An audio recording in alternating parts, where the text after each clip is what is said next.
Hello, welcome to Tea with the Druid number 308.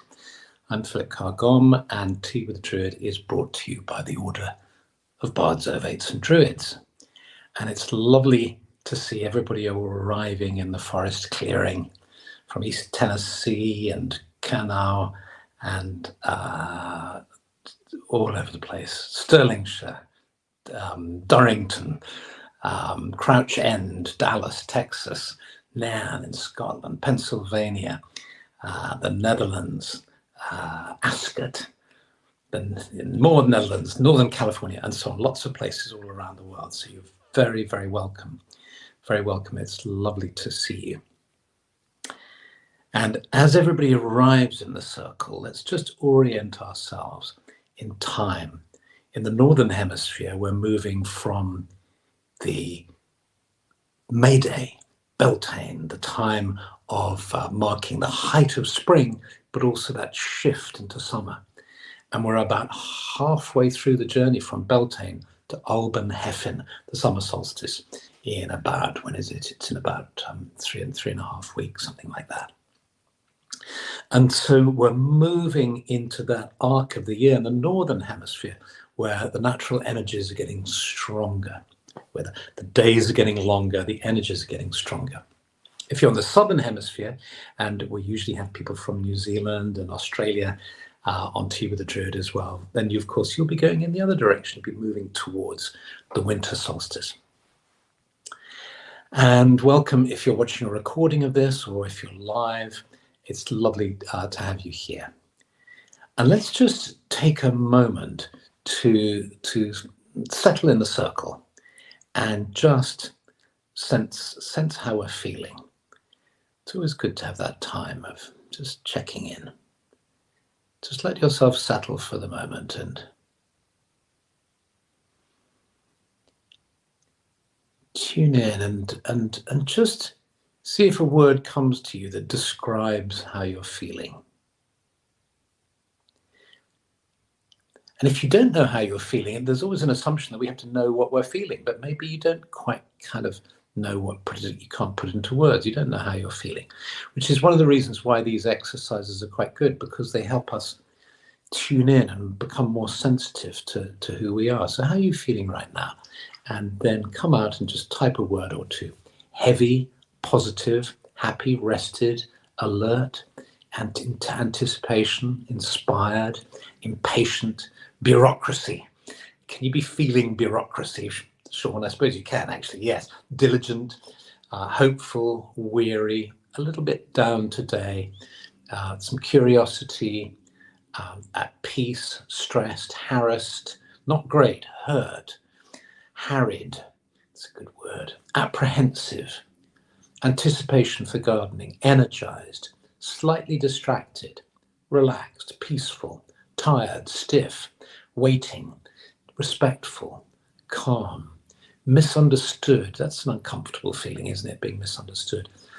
Sad, down, mixed up a bit and stressed, tired and discombobulated. Lovely to be in a circle with you all, feeling calm after a fairly tempestuous day in West Yorkshire. Who we've come. Stressed, but okay, finally more relaxed, anxious, tired and full of ice cream.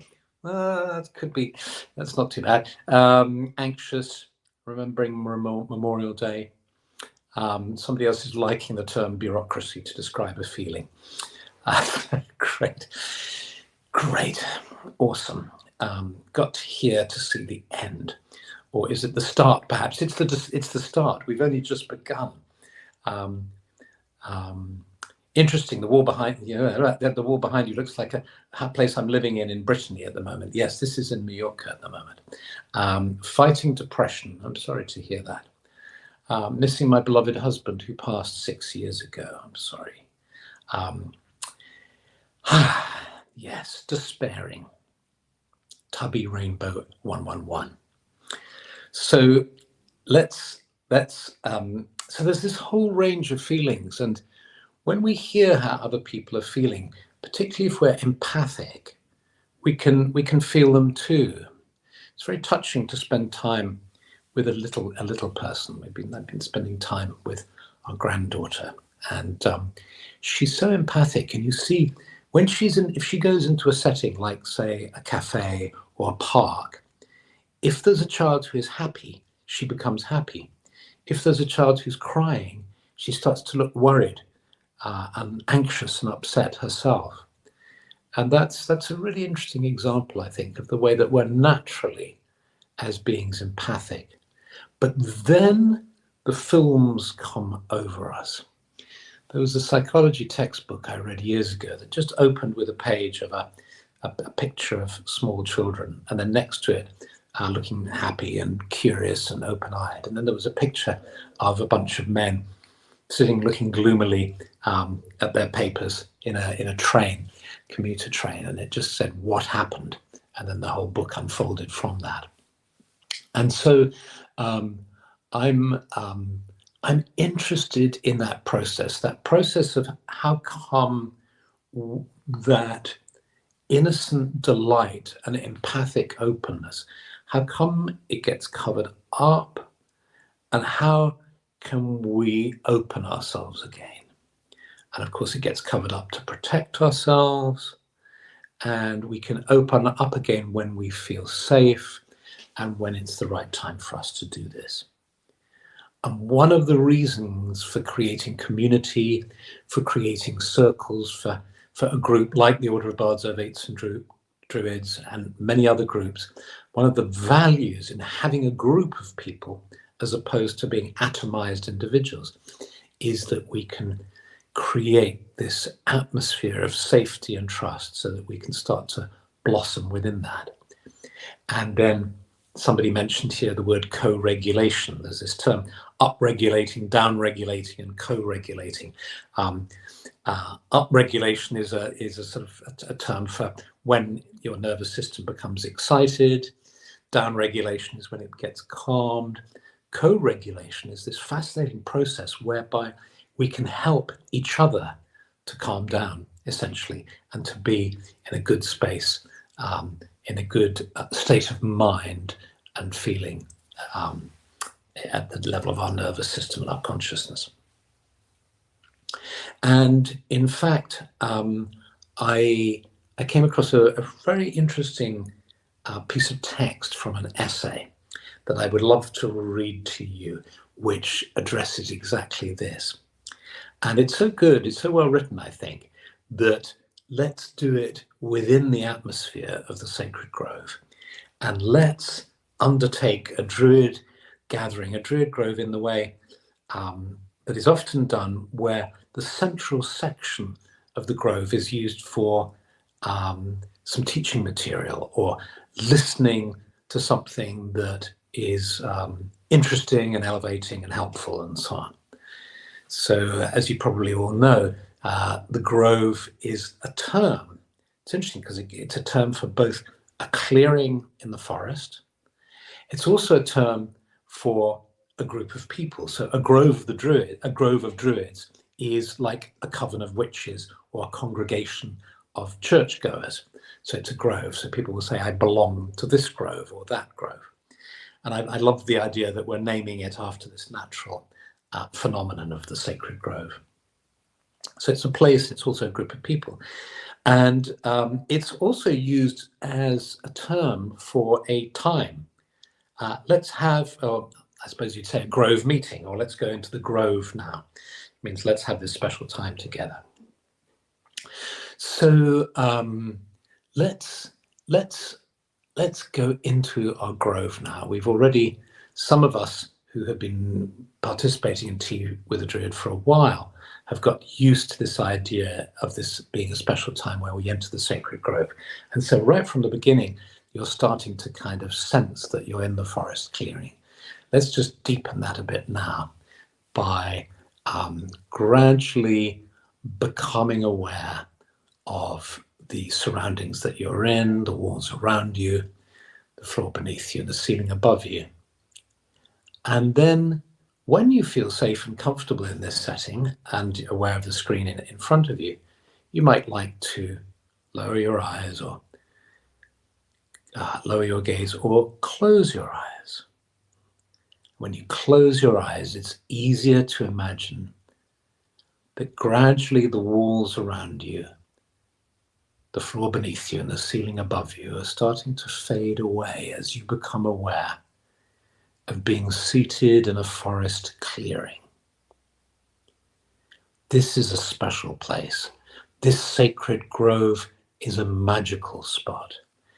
It's a place where people gather to commune with the natural world and with their deep selves and in community with others, opening both to their unique individuality as human souls, but also to their commonality as being part of one humanity, of one soul, one consciousness, divine consciousness.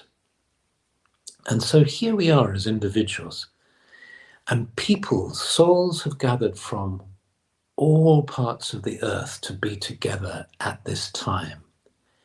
And we can, to the degree that we want to, can start to allow that sense of being in this community of souls, recognizing that each person has brought their gifts, their qualities of being, their energy to this circle, a great mandala of color, of beauty, of uniqueness.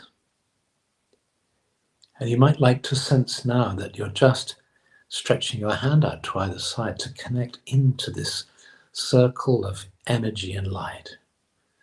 Here we are, seated together in this circle on this earth. May our circle be blessed. And we squeeze our hands together, sensing the circle around us. And then you let the hands go now to either side of you and just let your hands drift down now, touch the earth. And we bless the earth. May the earth be blessed. And we sense the earth beneath us. And then moving our hands to our laps, we just allow ourselves to take in a slow, deep breath. Hold for a moment, and then breathe out fully and deeply. And as you breathe out, you allow yourself to just be aware of being seated on the earth. Your breathing returns to normal, and you just enjoy the smell of the earth, and the feeling of being close to the earth.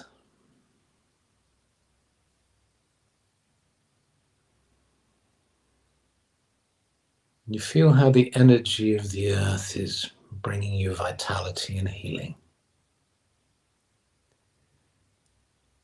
Your energy field is starting to calm and to tune into the slow rhythm of the earth.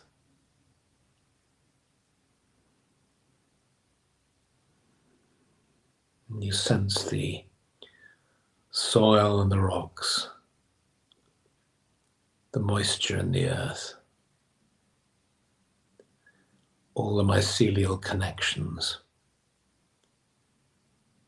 this wonderful underworld, underground network connecting together, the tips of the roots of the trees touching each other, linking up, nutrients being passed, and water flying upwards. And you feel the energy of these roots. You sense the trees, the roots of the trees drawing up the moisture from the earth. You become aware of the trees now around you. You sense their peace, their power, sense of protection and stability, seated with the trees around you.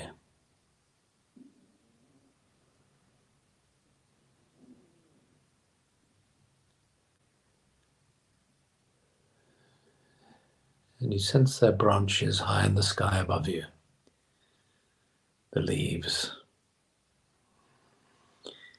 And you breathe in deeply, and as you breathe in the energy of the sky. The energy of the sky meets the energy of the earth within the center of your being.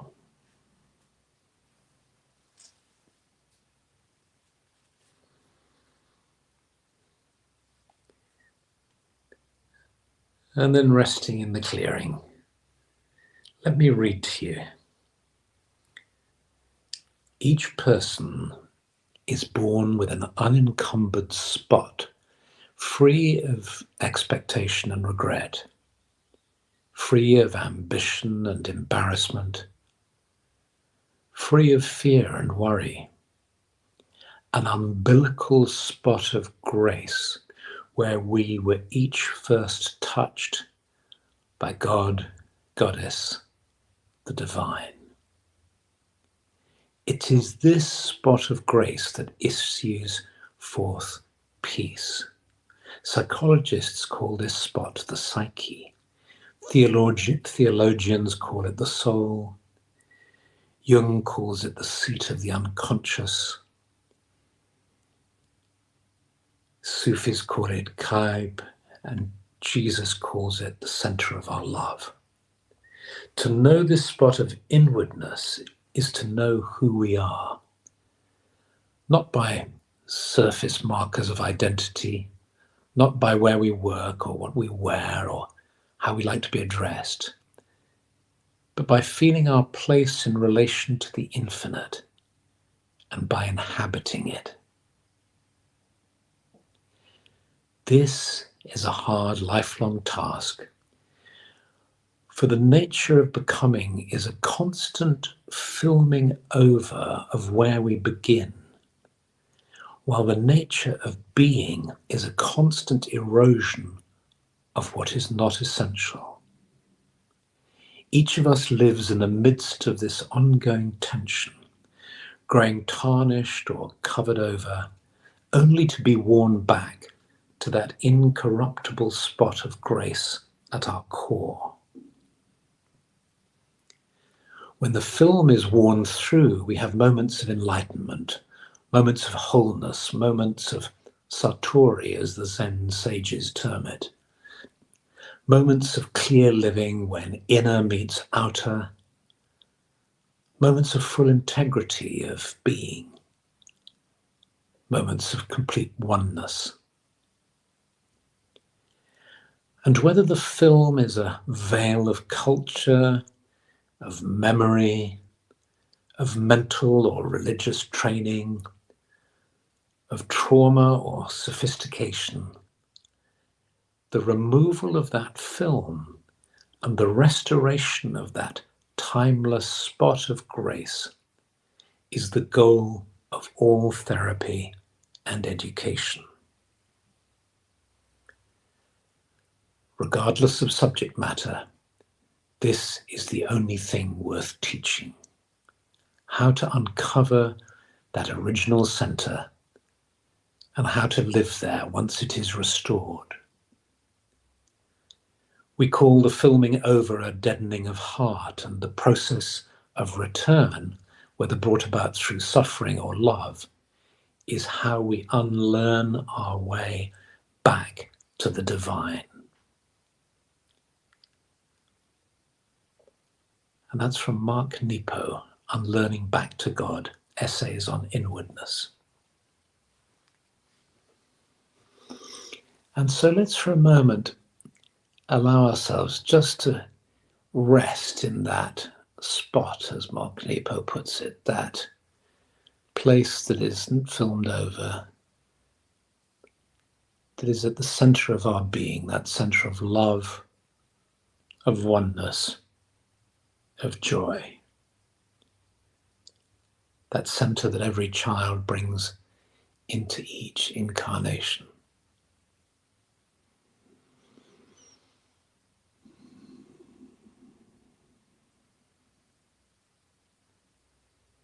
Knowing that every time we open to this part of our soul, this part of ourselves, this soul within us, this center, every time we do this or try to do this, it helps. It helps us to calm. It helps us to open up. It helps us to be inspired. And it helps us to help others in this world by spreading peace and joy, love and beauty. hope and clarity.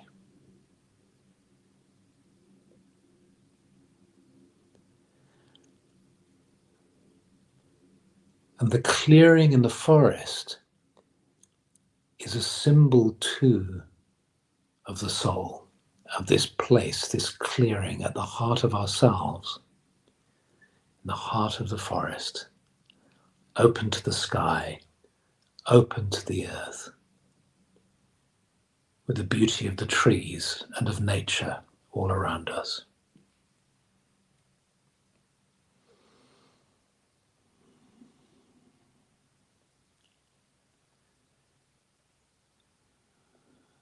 And once again, let's take hold of those hands to either side of us.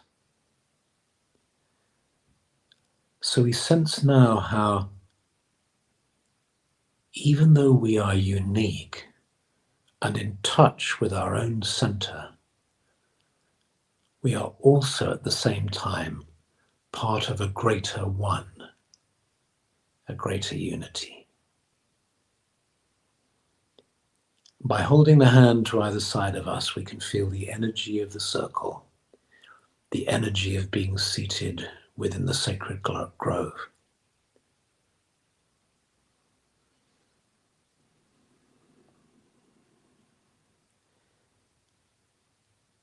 May peace prevail on earth.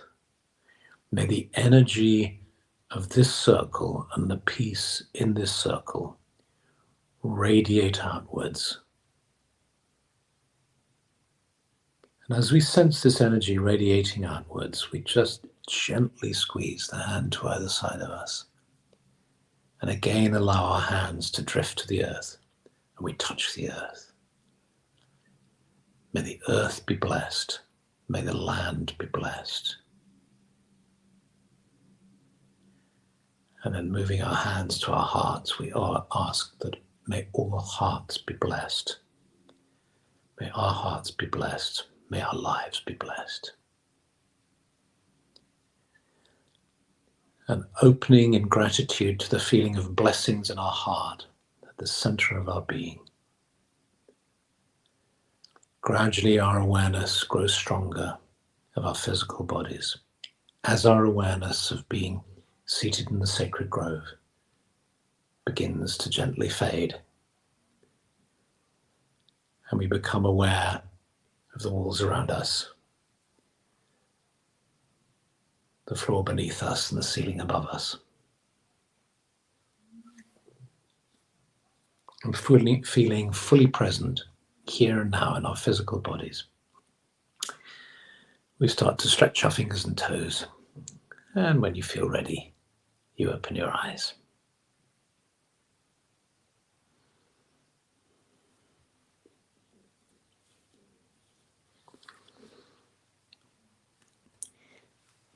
So thank you. Why am I crying, says the undomesticated life. That was beautiful, exactly what I needed to hear in a dark time. Thank you so much for sharing. Let me just clarify that I took a little liberty with the text. And at the end, when Mark Nepo said how we unlearn our way back to God, I said the divine, because I know for some people the word God works, for other people it doesn't work. And earlier on, I added goddess and the divine into his mention of God. So that's just because I wanted the meaning to be conveyed to as many people as possible. Excuse me.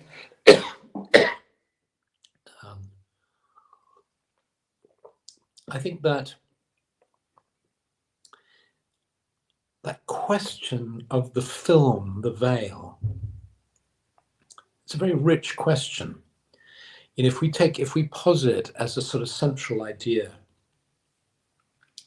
that at the center of our beings we are perfect, we are divine souls, there's nothing wrong with us, there's nothing we need to do.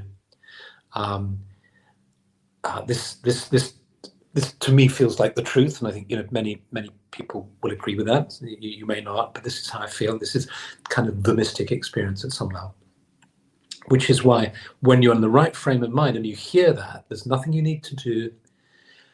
You are divine, right? It's extremely heartening, and it helps you to open your heart. But then it's also undoubtedly true that through life, stuff gets in the way, and we have to learn stuff.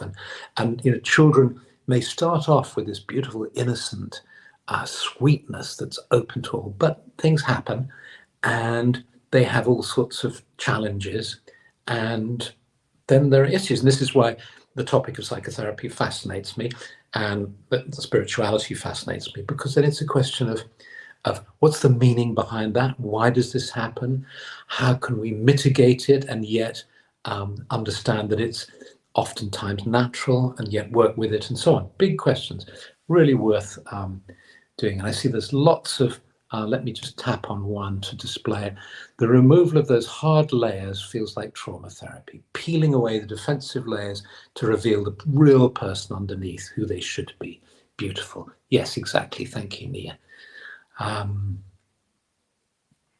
And whoops, everybody's going fast. Emma, painting a clear, pure, luminous, Emma's a painter, luminous, opalescent sky of dusk and dawn at the moment, staring at the sky. Feels like that pure breath, the center of spirit. Thank you, Emma. Yes.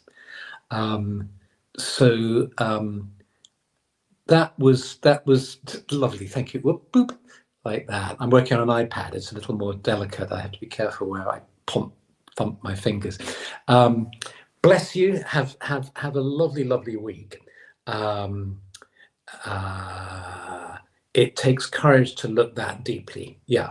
Yes, exactly, John. And that's the challenge, isn't it? One can't just blast through defenses and sort of bash them all down to get to the sort of the pure center. They're there for a reason. They're there to protect, and so on and so on. And one has to work, like cleansing those doors of perception, says S.J.D. Connell.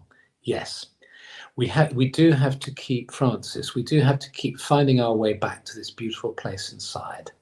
I feel blessed, though, to have found it at all in my life. Thank you, Francis. Yes, it is a blessing. Yes. Let's have a look. One more.